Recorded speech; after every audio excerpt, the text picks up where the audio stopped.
Pooja plastic bottles fit every lifestyle, leak-proof, durable, and made from 100% safe virgin plastic. Pooja plastic bottles. Sip smart, sip fresh.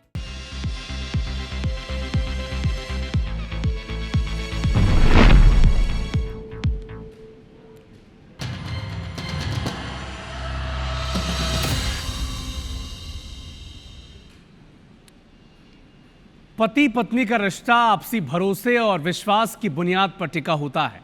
बुनियाद जितनी मजबूत होगी, रिश्ता उतना ही मजबूत और टिकाऊ होगा। लेकिन जरा सी भूल और गलत कदम रिश्ते के इस ताने बाने को कभी भी तोड़ सकते हैं, बिगाड़ सकते हैं। ग्वालियर, कवर्धा और छतरपुर, इन शहरों से कुछ ऐसी खबरें सामने आई जहां कभी किसी जीवन साथी ने, तो कभी प्रेमी ने, तो कभी लिव इन पार्टनर ने धोखे, अवैध संबंध और प्रताड़ना का ऐसा खेल खेला कि रिश्तों की बुनियाद दरक गई।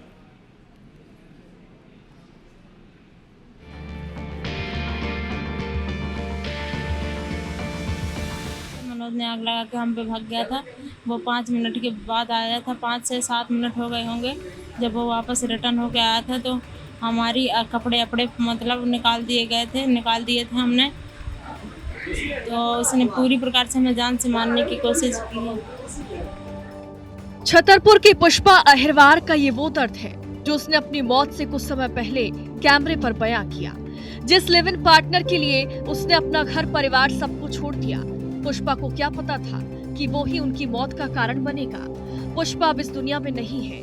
4 साल जिस मनोज कुशवाहा के साथ पुष्पा लिव इन पार्टनर के रूप में रही, एक बच्चे को भी जन्म दिया। उसी लिव इन पार्टनर मनोज ने पुष्पा पर पेट्रोल डालकर उसे आग के हवाले कर दिया।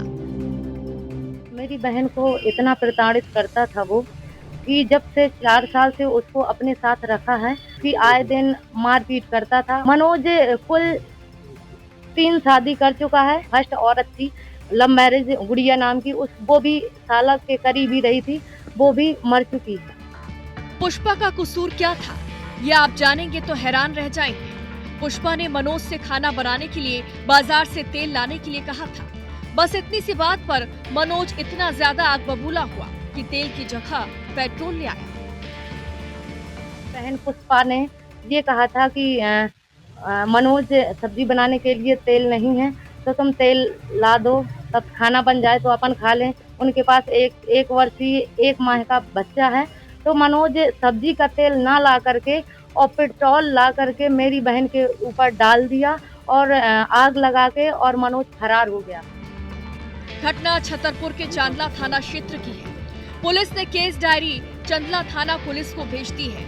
वहीं पुलिस आरोपी मनोज कुशवाहा को तलाश रही है।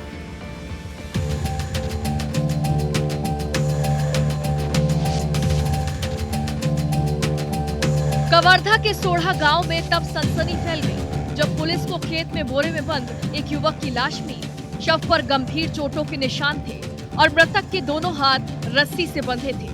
पुलिस को ये समझते देर नहीं लगी कि युवक की हत्या की गई है। मृतक की पहचान बेहरसरी निवासी 23 साल के कोमल वर्मा के रूप में हुई।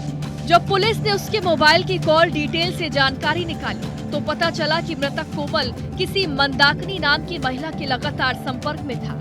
पुलिस ने मंदाकिनी को हिरासत में लेकर पूछताछ की तो चौंकाने वाले खुलासे हुए।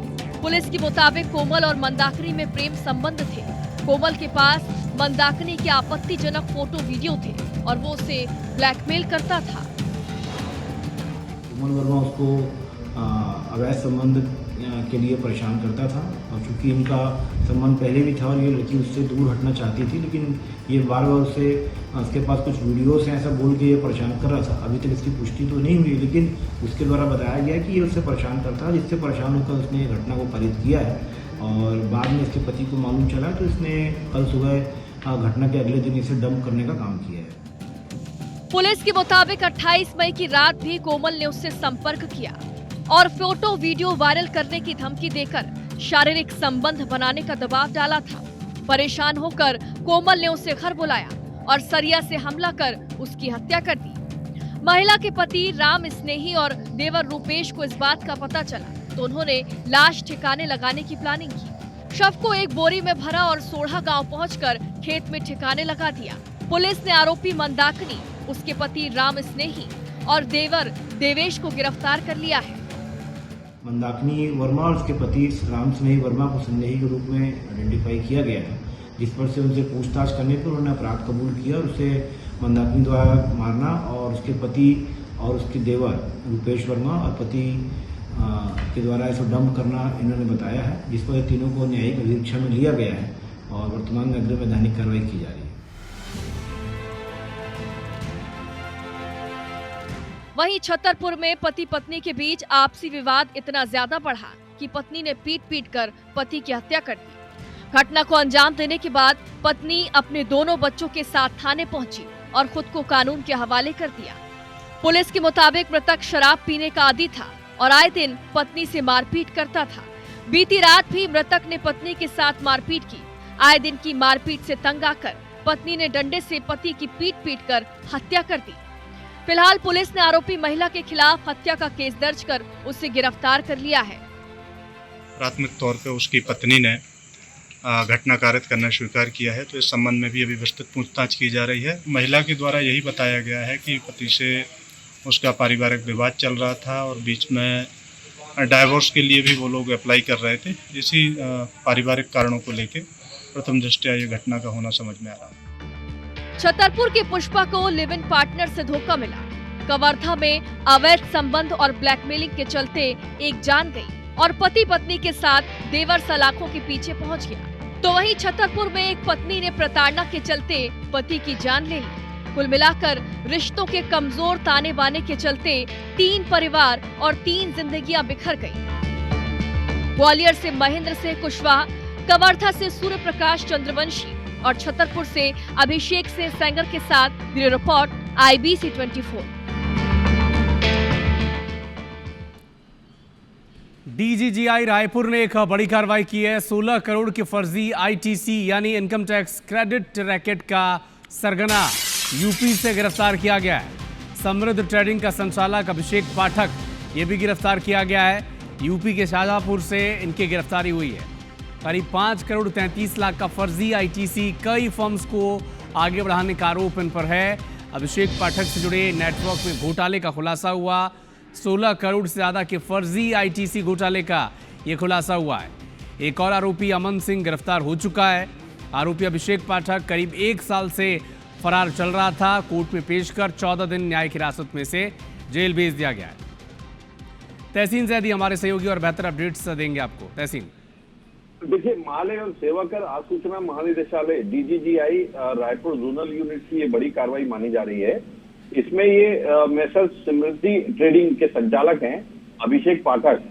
इनको उत्तर प्रदेश के शाहजहांपुर से गिरफ्तार किया गया है और जांच में ये पाया गया कि मेसर्स समृद्धि ट्रेडिंग के जो जरिए करीब 4.87 करोड़ का फर्जी ITC प्राप्त किया गया और उसके बाद 5.33 करोड़ का फर्जी ITC विभिन्न फर्मों की जो बोगस फर्में थी उनके द्वारा आगे बढ़ाया गया। तो उसमें कई ऐसी कंपनियां थी जिनका रायपुर से कनेक्शन था, रायपुर में वो कंपनियां थी। तो ये जांच यहाँ पे शुरू हुई।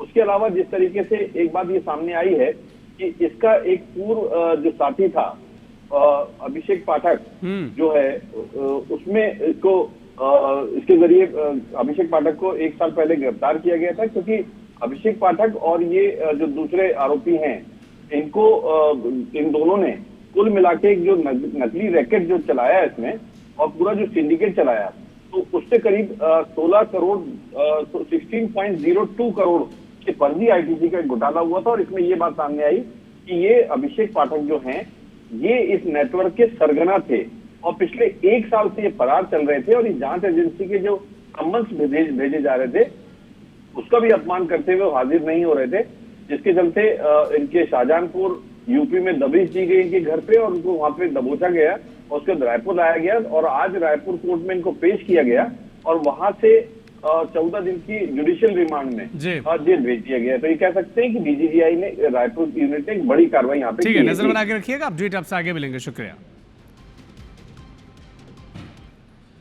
छत्तीसगढ़ में चाकूबाजी की वारदात थम नहीं रही है। राजधानी रायपुर के गुड़ियारी थाना इलाके में एक नाबालिग युवक पर जानलेवा हमला हुआ है। एक बदमाश ने सर्जिकल ब्लेड से नाबालिग के हाथ पर गहरा वार कर दिया, उसे गंभीर रूप से घायल कर दिया। पीड़ित को अस्पताल पहुंचा दिया गया है। पुलिस ने आरोपी के खिलाफ हत्या की कोशिश की धाराओं में केस दर्ज कर जेल भेज दिया है। वहीं भिलाई की बात की जाए तो खुर्सीपार थाना क्षेत्र में ऑटो चालक पर चाकू से हमला हुआ। बाइक सवार 3 लोगों ने मिलकर हमला किया। हमलावरों ने ऑटो चालक को रोककर पैसे मांगे, पैसे नहीं दिए तो उस पर हमला कर दिया गया।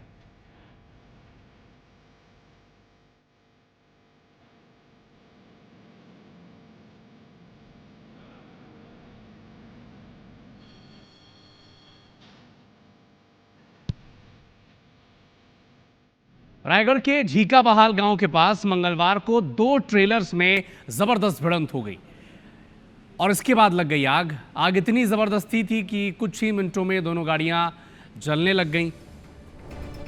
हादसे में एक चालक ट्रेलर के अंदर ही फंस गया, बुरी तरह झुलस गया।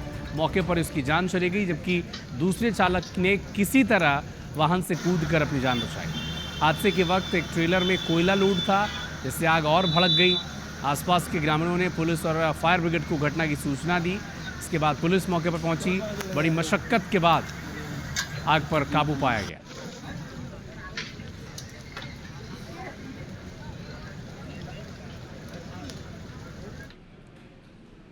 रायपुर के मंदिर हसौद क्षेत्र स्थित मिवान स्टील प्लांट में मंगलवार को एक बड़ा हादसा हो गया। प्लांट के अंदर अचानक हुए भीषण विस्फोट के बाद आग लग गई, जिससे पूरे परिसर में अफरा तफरी का माहौल बन गया। आग से उठता धुआं का जो गुबार था वो बड़ी दूर तक नजर आया। सूचना मिली, दमकल और पुलिस की टीम मौके पर पहुंची। आग पर काबू पाया गया। लाखों की मशीनें क्षतिग्रस्त इसमें हुई हैं। हालांकि राहत की बात यह रही कि किसी प्रकार की जनहानि इसमें नहीं हुई है।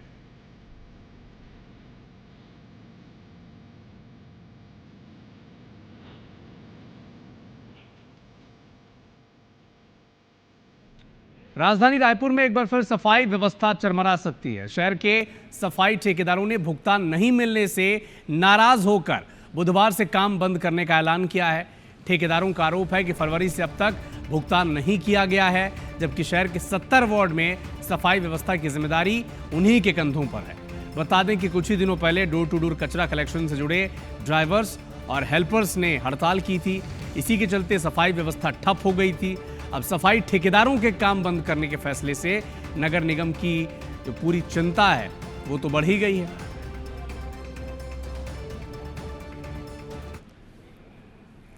मेरे को ज्ञापन दिया है जिसमें उन्होंने स्पष्ट रूप से लिखा है कि हम लोग 3/6 से काम करने में असमर्थ रहेंगे। इसका मतलब क्या है कि रायपुर राजधानी में कल से सफाई बंद हो जाएगी, तो इसके जिम्मेदार कौन है? तो बहुत सारी विसंगतियां हैं जिसको दूर करने की ज़रूरत है। और इस जो सफाई व्यवस्था सबसे गंभीर और सबसे महत्वपूर्ण जो एक आम आदमी से रोज की जुड़ी हुई है, उस विषय पर अगर इस तरह का निर्णय लेना अनुचित है। छत्तीसगढ़ में खाद की किल्लत को लेकर किसानों का गुस्सा अब सड़क तक आ चुका है, तो राजनीति भी गर्मा गई है। कृषि मंत्री रामविचार नेताम के बयान पर कांग्रेस ने पलटवार किया, जिसके बाद खाद का मुद्दा अब सियासी संग्राम में तब्दील होता दिख रहा है।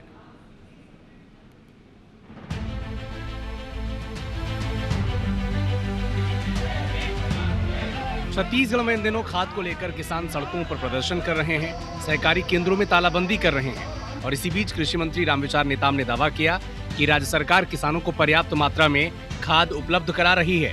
कांग्रेस को चिंता करने की कोई जरूरत नहीं। कृषि मंत्री ने कहा कि विपक्ष अपने दिमाग में गोबर भर कर बैठा है। उन्होंने कांग्रेस नेताओं को नसीहत देते हुए कहा कि हर जगह नेतागिरी करना और हर मुद्दे में टांग अड़ाना ठीक नहीं। अब विपक्ष के ऊपर तो तरस आती है भाई। अब हम कह रहे हैं कि गोबर जो है उससे बेहतर खाद और कोई दूसरा नहीं हो सकता। अब कांग्रेस के लोग, विपक्ष के लोग गोबर को अपने दिमाग में बैठा के बैठे हैं, तो उसके लिए क्या उपाय है? छत्तीसगढ़ में किसानों की खाद संबंधी समस्या को लेकर कांग्रेस सक्रिय है। कांग्रेस के बड़े नेताओं ने प्रदर्शन की चेतावनी भी दी। कृषि मंत्री के बयान पर पलटवार किया। पूर्व मंत्री शिव डहरिया ने कहा कि किसके दिमाग में गोबर भरा है ये जनता देख रही है। किसके दिमाग में गोबर भरा है तो जनता देख रही है। खाद की वैकल्पिक व्यवस्था की बात करते हैं, खाद मिल कहाँ रहा है भाई? आप लोग तो जगह जगह देखो, 1-2 सोसाइटी में चले जाइए, नज़दीक के सोसाइटियों में, वहाँ देख लीजिए क्या स्थिति है। खाद के लिए किसान भटक रहे हैं, बीज के लिए किसान भटक रहे हैं, और ये कुछ भी बातें उल जुलूल करते हैं जैसे उनकी आदत है। अब जिसके दिमाग में जो भरा होगा वही तो बताएगा। खाद की किल्लत पर शुरू हुई बहस अब सियासी बयानबाजी तक पहुंच चुकी है। एक तरफ सरकार पर्याप्त खाद उपलब्ध कराने का दावा कर रही है, तो दूसरी तरफ विपक्ष किसानों की परेशानी को बड़ा मुद्दा बना रही है।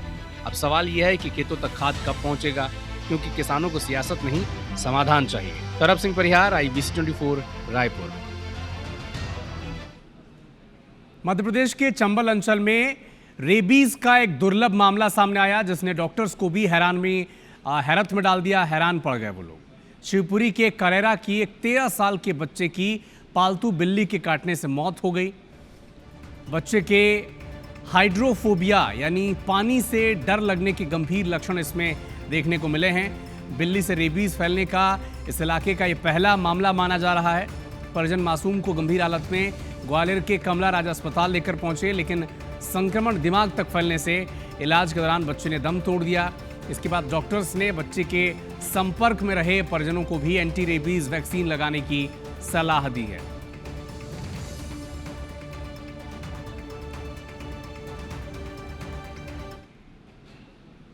रेबीज का वायरस है वो इन्फेक्टेड एनिमल के सलाइवा से फैलता है। जो जहाँ पे काटते हैं स्क्रैच मार्क होता है, उससे बॉडी में एंटर करता है। इसके अलावा जो वाइल्ड एनिमल्स होते हैं जैसे मॉन्की हो गया, कैट हो गया, फॉक्स हो गया और अदर वाइल्ड एनिमल्स, उनकी वजह से भी रेबीज जो है वो ह्यूमंस में, रेबीज एक बार हो जाता है तो ये 100% फैटल डिसीज है। तुरंत ही हमको वैक्सीनेशन कराने की ज़रूरत है। इसमें एंटी रेबीज वैक्सीन ARV जो है वो 5 डोज में लगता है। ग्वालियर की सड़कों के धंसने का जो सिलसिला है वो थमने का नाम नहीं ले रहा है। मंगलवार को शिंदे की छावनी में सड़क धंसने से सीवर लाइन फूट गई। सड़क किनारे 5 फीट का गहरा गड्ढा हो गया। गनीमत ही रही कि उस वक्त कोई वाहन वहां से गुजर नहीं रहा था, वरना बड़ा हादसा हो सकता था। सड़क धंसने की खबर मिली, स्थानीय लोग जमा हो गए। लोग कह रहे हैं कि निगम को कई बार शिकायत की गई, लेकिन सुनवाई तो होती नहीं है। कांग्रेस नेता सुनील शर्मा भी मौके पर पहुंचे और निगम की जो पूरी कार्यशैली है उस पर सवाल उठाए। उनका कहना है कि घटिया निर्माण और रखरखाव के अभाव में आए दिन सड़कें धंसती हैं। नगर निगम कमिश्नर संगप्रिय का कहना है कि शहर के करीब 70 सड़कें खराब हैं। इनकी मरम्मत के लिए शासन से फंड मांगा गया है। लगातार धंस रही सड़कें ग्वालियर नगर निगम के दावों की पोल खोल रही हैं। मानसून से पहले अगर मरम्मत नहीं हुई तो हालात और बिगड़ सकते हैं। और कब सुधरे थे ग्वालियर के हालात? बड़े बड़े मंत्री पहुंचे थे यहाँ पर, बड़ी बड़ी बैठकें हुई थी, लेकिन पिछले जून जुलाई से सड़कों के धंसने का सिलसिला आज फिर हम जून में खड़े हैं, अनवरत जारी है। कहाँ है Gwalior smart city? Smart city तो नहीं दिखाई दे रही, बदहाल सिटी जरूर दिखाई दे रही। अधिकारियों को अवगत कराया है कि जल्दी से जल्दी समस्या का हल करें, नहीं तो फिर निगम मुख्यालय में जाकर मैं धरना दूं। शिकायत की थी, रवि तोमर जी को बोला था, तो उन्होंने अपनी लेबर भेजी और मरम्मत करा दी। मरम्मत करने के बाद 15-20 दिन बाद फिर ये समस्या आ गई। तो उनके संबंध में बजट उपलब्धता के लिए जो है शासन को उल्लेख किया गया है। इसके अलावा अन्य जो खराब सड़कें हैं जो निगम निधि से हो सकती हैं उन पर प्रकरण स्वीकृत किए गए हैं। लगातार सभी सड़कों पर गड्ढे भरने की कार्रवाई और पैसे रिपेयर की कार्रवाई चल रही है। वक्त एक छोटे से ब्रेक का है, कुछ और खबरों और अपडेट के साथ फौरन लौट।